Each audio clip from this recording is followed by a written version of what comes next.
Alabama Gov. KIVR has enacted a controversial program aimed at permitting select school administrators in her state to become deputized, so they can use lethal force in active shooter situations. The Alabama Sentry program, which Ivy implemented via an executive memorandum on Thursday, permits select administrators in schools without police as resource officers to keep firearms on campus.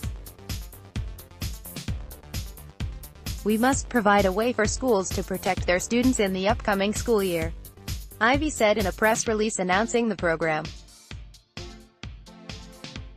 The program, which comes amid a string of deadly school shootings, permits individuals designated as sentries to use lethal force to defend the students, faculty, staff, and visitors.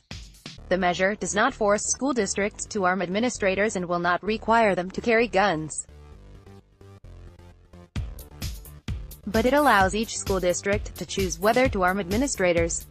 It took effect immediately. The measure is not being touted as a permanent solution.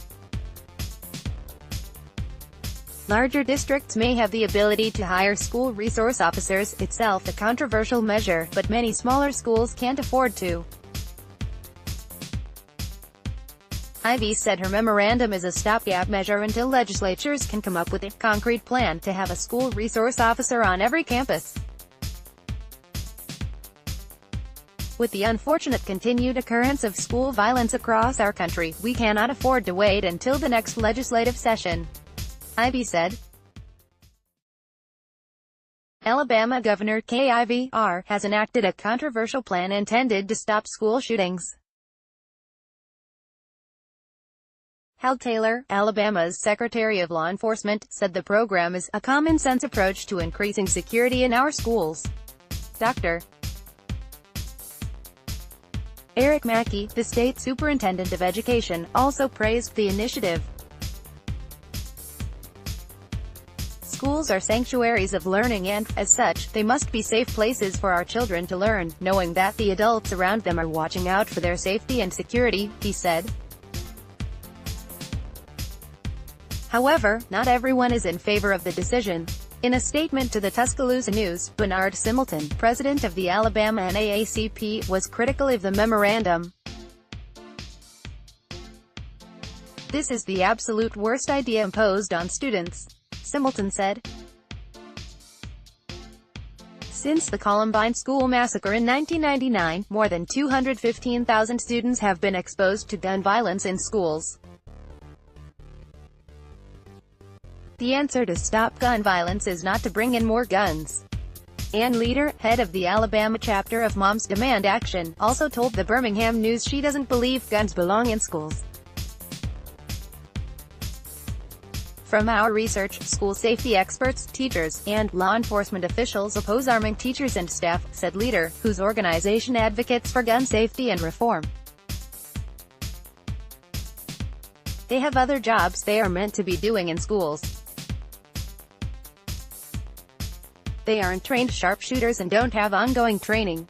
The governor tasked the State Department of Education and the Alabama Law Enforcement Agency with establishing stringent guidelines for sentries.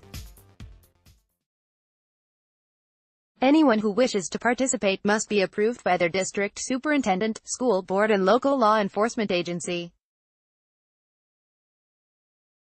In addition to possessing a school administrator certificate and a concealed carry permit, volunteers must pass annual law enforcement training, a mental health assessment and a drug screening. Individuals who meet the requirements will be sworn as reserve deputy sheriffs.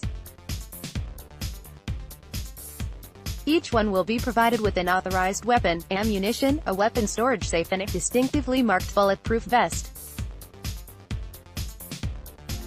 Ivy hopes to get volunteers trained this summer and have them ready and on campus before the start of the 2018-2019 school year. The Council for Leaders in Alabama Schools, an organization that focuses on promoting education and helping school systems with professional development, is withholding judgment for now. "We look forward to representing our members in the ongoing conversation," Vic Wilson, the group's executive director, told the Birmingham News. Send David Law an email or follow him on Facebook and Twitter. Related, why schools are flooded with threats after mass shootings, why school cops won't fix school shootings, NRA blames Ritalin for school shootings. Download